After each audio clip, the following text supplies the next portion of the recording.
Podcast with Nikta Gina. Spesial loh, pokoknya nontonnya itu di Dede TV, bukan Kakak TV. Terima kasih. Assalamualaikum warahmatullahi wabarakatuh. Hai insan muda, apa kabar? Senang sekali saya Nikta Gina bisa ketemu lagi bersama insan muda semuanya di Humanity Talk Podcast. Kali ini saya punya tamu cantik, masih muda, bertalenta, terus juga jiwa sosialnya tinggi banget. Ini ada Fabella Widitiar. Halo. Halo Kak. Dan Fabella ini juga adalah seorang influencer, betul? Betul. Sehat Fabella? Alhamdulillah. Kakak sehat? Alhamdulillah. Aku panggilnya Bella. Bella. Oke, baik. Nah, sebelum kita ngobrol-ngobrol sama Bella tentang kesehariannya Bella, terus gimana Bella bisa sampai kolaborasi sama Dompet Duafa juga, aku mau ngajakin nih buat teman-teman semuanya insan muda untuk kolaborasi kebaikan di THK, Tebar Hewan Kurban. Karena kurbanmu akan disalurkan sampai pelosok negeri. Satu kurban banyak kebaikan. Caranya pokoknya gampang banget. Nanti tinggal lihat aja nomor rekening yang ada di bawah sini, atau boleh scan QR code yang ada di layar, atau lewat kanal digital.dompetduafa.org/kurban. Oke? Nah, sekarang kita ngobrol-ngobrol sama Bella. Pasti kepo kan nih buat insan-insan muda, apalagi kalau ngeliat cewek-cewek cantik. Aduh, ini siapa sih gitu. Bella aktivitasnya sekarang apa nih? Aku aktivitasnya jadi content creator sama mahasiswa aja sih Kak Gina. Mahasiswa? Ya, mahasiswi. Mahasiswi jurusan? Ilmu lingkungan manajemen bencana. Wow, S1, S2. S2. Wow, udah S2, masih muda udah S2. Nah, sebelum kita ngobrolin soal pendidikannya Bella, kan Bella ini tadi bilang sebagai content creator. Berarti awalnya itu memutuskan kok bisa ngonten-ngonten gitu sampai akhirnya kayak aku menikmati nih profesi ini gitu, gimana tuh? Awalnya kontennya di 2018 Kak Gina. Oh, berarti udah lama ya? Udah lama. Ya? Itu cuman bikin video-video TikTok biasa. Ya. Kayak dulu, tapi kan dulu dikatanya alay. Oh, oke. Tapi karena zaman kuliah dikatain alay, jadi nggak jadi. Zaman kuliah dikatain alay, akhirnya mundur. Iya, sempat skip. Iya benar, sempat skip ya. Terus di 2019 skip tuh. Iya. Di 2020 tiba-tiba kok TikTok naik sendiri karena COVID. Akhirnya login lagi ke akun yang dulu, udah 80.000 followers waktu itu. Di akun yang dulu. Iya. Akhirnya tapi karena udah ngilang followersnya, jadi mulai lagi dari awal. Mulai dari nol lagi. Mulai dari nol, tapi kerendeman aku aja gitu. Kerendeman seperti apa maksudnya nih? Waktu itu aku viral video tutorial manjat genteng. Wah, oke.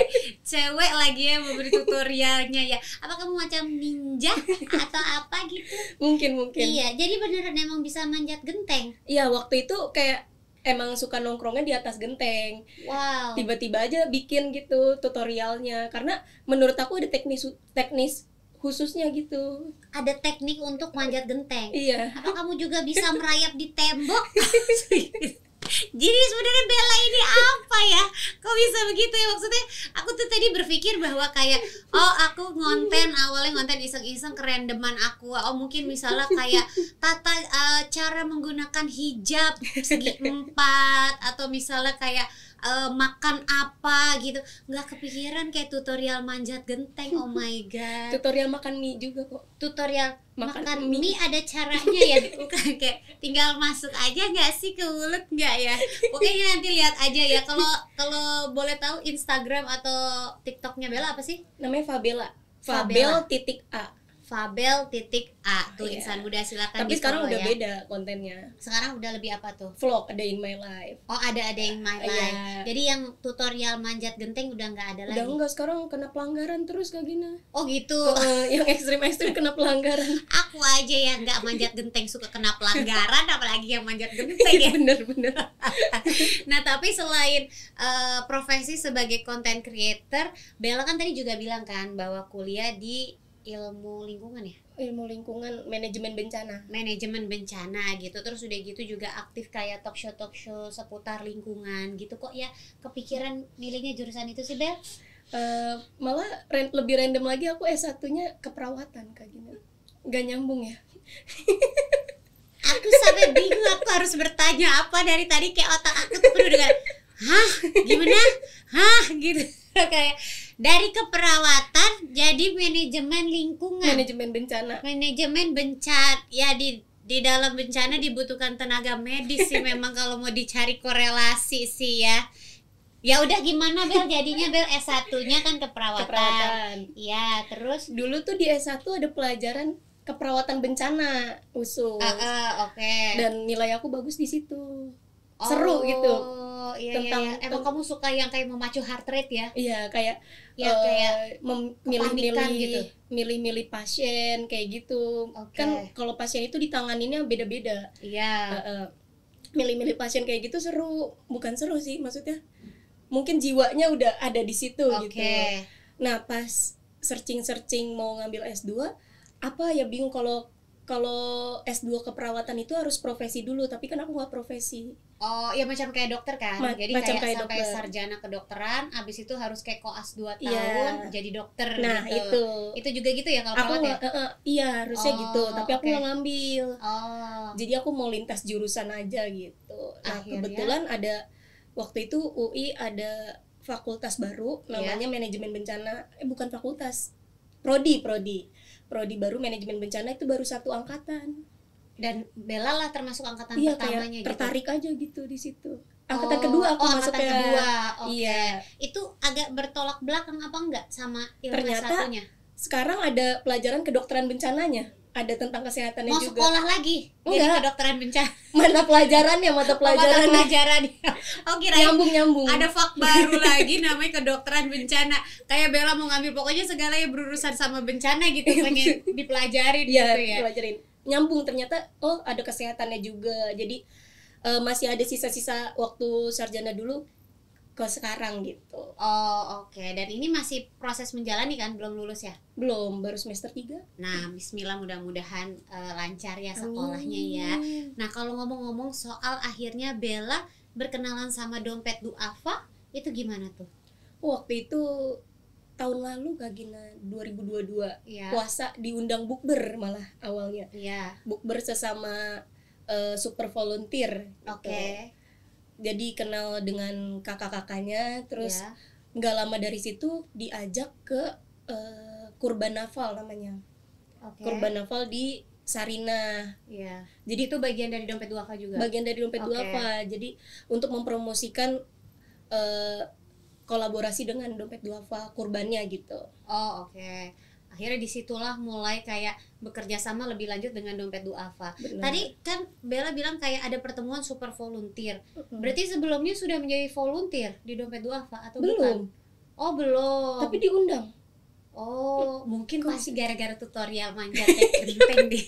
Kayak ini anak nih bisa diajak ini berjuang kayaknya gitu. Jadi terpilih lah gitu akhirnya sama dompet duafa. Nah, begitu ditawarin kan pasti kan waktu itu kan kayak pengajuan dulu dong dompet duafa, kayak Bella mau nggak berkolaborasi nih sama dompet duafa. Akhirnya merasa kayak oke deh, gue kayaknya klik nih sama dompet duafa. Waktu itu kenapa tuh? Kolaborasi bangetnya pas ke Medan malah. Yang klik ke banget ya. Farm ya? Ke Dede Farm, kandang Dede Farm. Itu ya. Itu pas klik bangetnya itu kayak tergerak aja gitu hatinya, pengen ke ngunjungin desa-desa di sana gitu. Jadi apa yang Bella temukan gitu sampai akhirnya hatinya tergerak? Ngalir aja. Menemukan mungkin kayak ini ada penerima manfaatnya, ternyata kayak luar seberkah itu, atau mungkin kayak dompet duafa emang seamanah itu atau gimana? Iya, dompet duafa emang seamanah itu. 29 tahun juga soalnya kan, jadi percaya sama dompet duafa. Terus aku kan juga suka ikut-ikut kegiatan sosial kayak ada bencana gitu, suka ikut juga. Bisa memanfaatkan ilmu yang dipelajari juga gitu ya. Nah, selain Bella pernah berkunjung ke Dede Farm yang ada di Medan, pernah ke desa apa itu? Jaring Halus. Nah, kalau di situ? Itu seru banget sih Kak Gina. Kita bisa ngunjungin sesuatu yang kita nggak pernah lihat. Desa Jaring Halus di mana sih kalau boleh tahu? Kok aku aja nggak tahu Medan. Ya. Oh, di Medan juga. Jadi ibaratnya kayak kalau nggak sama dompet duafa, aku nggak bisa ke sana tuh. Nggak gitu. Akan bisa ke sana. Dari Medan masih jauh tuh. Jauh banget Kak Gina, karena dia nggak ada, terus di desanya itu nggak ada akses darat. Jadi ke sananya naik lewat laut, naik kapal. Wow, jadi dari mendaratnya di Medan dulu dong, naik pesawat kan? Apa dari Jakarta naik kapal? Jauh ya. Jauh. Gak sampai-sampai ya. Gak sampai 3 hari itu kayaknya ya. Jadi dari Jakarta ke Medan dulu, naik pesawat. Terus setelah itu dari bandara itu kita istirahat dulu, besoknya baru ke Desa Jaring Halus. Pakai kapal laut, dari kapal laut atau perahu? Enggak, kapal perahu. Karena 30-45 menit ke desa itu. Wow, luar biasa ya. Terus yang Bella lakukan bersama Dompet Duafa di Dede Farm dan juga si Desa Jaring Halus itu ngapain aja? Kalau di Dede Farm hari sebelumnya, sebelum ke Desa Jaring Halus itu kita QC. QC kandang QC domba kambingnya di kandang Dede Farm. Nasi kali ya didandang. Di kandang Dede Farm. Iya. Itu kita nimbang kambingnya, main sama kambingnya sehat-sehat banget di sana, gemuk-gemuk gitu. Oke. Quality control. Sesuai seperti yang disampaikan sama Dompet Duafa bahwa kayak si hewan-hewan ternaknya ini, hewan-hewan kurbannya memang kayak dibina banget supaya pada akhirnya ketika masa kurban datang mereka tuh sudah memenuhi syariah semua gitu. Bener, ya. Betul banget. Terus udah gitu hari besoknya, hari keduanya ke Desa Jaring Halus itu. Perjalanannya jauh banget Kak Gina, 2-3 jam ke daerah situ. Abis itu ke Desa Jaring Halusnya 30-45 menit lewat akses laut. Wow, dan di Desa Jaring Halus itu untuk memberikan membagikan kurbannya seperti apa? Jadi itu penerima manfaat di tahun sebelumnya sebenarnya. Di Desa Jaring Halus itu. Nah, kita tuh mau ngasih di tahun saat ini, di tahun 2022 saat itu. Katanya ada yang bikin Bella juga sampai nangis ya? Kenapa sih? Ada Bu Zambia namanya. Bu Zambia. Kenapa Bu Zambia?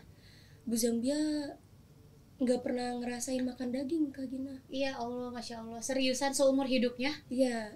Waktu itu pertama kali makan daging pas ada program pembagian hewan kurban dari Dompet Duafa itu di tahun 2021-nya.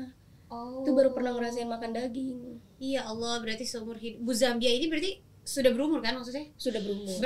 Udah punya keluarga juga. Udah punya keluarga, anaknya udah 3 kalau nggak salah waktu itu, dan udah mencar semua, udah beristri, bersuami. Oh, berarti bisa dibilang satu keluarga itu kayak selama ini tidak pernah merasakan makan daging gitu, terus setelah datanglah Dompet Duafa membagikan kurban-kurbannya, akhirnya mereka bisa merasakan makan daging gitu ya. Bener banget. Ya Allah, Masya Allah, itu dia yang memang tadi kalau insan muda mau berkurban lewat THK-nya Dompet Duafa, yang bisa dirasakan adalah bahwa hasil kurban kalian nanti akan sampai ke pelosok negeri, bukan hanya di daerah perkotaan aja. Jadi kalau boleh tahu nih, si Bu Zambia itu selama ini makan apa dong? Biasanya ini juga aku kaget banget. Iya. Biasanya makan nasi pakai gulanya 2-3 sendok, terus dikasih kuah. Kuahnya itu dari air panas. Ya Allah. Dan aku ngerasain itu. Iya. Apa rasanya? Kayak anyep. Dan itu dilakukan sama Bu Zambia dan suaminya selama bertahun-tahun. Gitu. Ya Allah. Apalagi suaminya sakit-sakit terus. Oh, gitu. Tapi tetap dikasih makannya nasi pakai gula aja. Iya, berarti benar-benar insya Allah berkah ya. Jadi kalau misalnya mungkin bisa Bella sampaikan kenapa harus berkurban melalui Dompet Duafa nih? Karena Dompet Duafa itu terpercaya banget, amanah, membagikan hingga pelosok negeri, benar-benar pelosok banget itu. Terus selama 29 tahun udah ada dan terpercaya sih Kak Gina. Intinya membagikan kurban itu benar-benar ke orang-orang yang sangat amat super membutuhkan gitu ya, bukan hanya sekedar membagi, tapi memang kayak dipilih banget nih orang-orangnya. Apalagi seperti tadi dikatakan kayak selama ini ada keluarga di pelosok Indonesia yang makannya cuma nasi sama air gula doang gitu. Bener. Ya. Dan kalau menurut Bella sendiri arti kurban tuh apa buat Bella? Arti kurban tuh penting banget karena nggak semua orang seberuntung kita Kak Gina, nggak semua orang bisa makan daging terus, nggak semua orang bisa mengkonsumsi makanan 4 sehat 5 sempurna. Jadi arti kurban buat Bella itu benar-benar penting banget buat orang-orang yang bahkan belum pernah makan daging, untuk mensucikan harta juga. Ya, jadi benar-benar kayak menebar kebaikan dengan sesama manusia, tapi sekaligus wujud ibadah sama Allah juga. Bener. Gitu ya. Nah, ini mungkin pertanyaan terakhir buat Bella. Kan Bella adalah seorang content creator, sedangkan content creator itu kayak lagi booming banget di masa sekarang. Banyak banget insan muda yang pengen banget jadi content creator. Gimana sih tipsnya biar bisa sukses menjadi content creator? Content creator tuh yang pertama konsisten Kak Gina. Oh, jadi percuma kalau bikin konten bagus tapi sekali udah gitu ya. Jadi emang harus terus-terusan. Harus terus-terus. Gitu. Aku upload konten tiap hari. Wow. Setiap hari jam 12. Itu udah dipantekin. Apa sih namanya dipantekin itu? Emang udah dijadwalin itu ya. Pokoknya setiap hari jam 12 siang. Jam 12 siang. Apa 12 malam? 12 siang. 12 siang. Karena itu kan jam-jam orang istirahat kerja. Iya, mencari hiburan sambil makan siang. Bener. Gitu ya. Oh. Nah, itu yang pertama konsisten. Yang kedua itu punya personal branding. Misalnya kalau Bella personal brandingnya apa? Kalau aku tangguh kayaknya ya. Kuat gitu. Tiap mulai video kayak angkat tangan kiri terus jadi hari ini gitu. Jadi hari ini gitu. Ya, kita mau kemana, terus ini outfit mau kemana gitu. Oh, jadi punya semacam kayak trademark gitu ya. Oh, oke. Jadi terus percuma punya personal branding tapi nggak konsisten. Percuma konsisten tapi nggak punya personal branding. Jadi dua tipsnya. Harus konsisten, istiqomah lah terus-terusan. Kalau misalnya konten pertama masih belum bagus, jangan menyerah, bikin lagi, pasti nanti ada masanya di mana tiba-tiba kayak itu bikin kita tahu-tahu viral atau apapun gitu ya. Bahkan temen aku ada temen konten creator aku yang belum dulu waktu belum terkenal upload sehari tuh 10 video. Wow, itu luar biasa ya demi menjadi content creator ya. Tapi nggak apa-apa, siapa tahu emang itu jalannya untuk mencapai kesuksesan. Intinya kan pantang menyerah kan. Coba lagi gitu. Ditambah satu lagi, jangan lupa kita juga belajar, mungkin mempelajari diri kita kali ya. Apa yang bisa ditampilin dari diri kita, dan itu bisa menjadi kayak personal branding gitu. Bener banget. Nah, sambilan nih jadi content creator, apalagi buat insan muda yang sudah berhasil menjadi content creator, jangan lupa sebentar lagi kan Idul Adha, bisa dong kalau mensisihkan sebagian rezekinya untuk berkurban. Nah, kurbannya salah satunya bisa di Dompet Duafa ini, karena beberapa kali nih aku sudah ngobrol dengan mitranya THK Dompet Duafa, dengan super volunteernya, semuanya mengatakan bahwa Dompet Duafa itu benar-benar kayak amanah, pelaporannya jelas sekali gitu. Bahkan kita tidak bertemu dengan hewan kurbannya juga, tapi kayak kita mendapatkan informasi, terus udah gitu hewan kurbannya juga melewati proses quality control yang berlapis gitu. Jadi makanya buat insan muda, yuk ikutan kolaborasi kebaikan di program Tebar Hewan Kurban, karena kurbanmu akan disalurkan sampai pelosok negeri. Satu kurban banyak kebaikan. Pokoknya caranya mudah sekali. Langsung aja lihat nomor rekening yang ada di bawah sini, atau bisa scan QR code yang ada di layar, atau lewat kanal digital.dompetduafa.org/kurban. Terima kasih Bella yang sudah hadir di sini. Semoga kuliahnya lancar. Amin. Terus juga karirnya sebagai content creator lancar. Amin. Mudah-mudahan juga bisa terus berkolaborasi kebaikan sama Dompet Duafa. Amin. Amin. Kalau gitu sampai ketemu lagi insan muda di Humanity Talk Podcast berikutnya. Nikta Gina dan Bella pamit. Assalamualaikum warahmatullahi wabarakatuh. Dadah.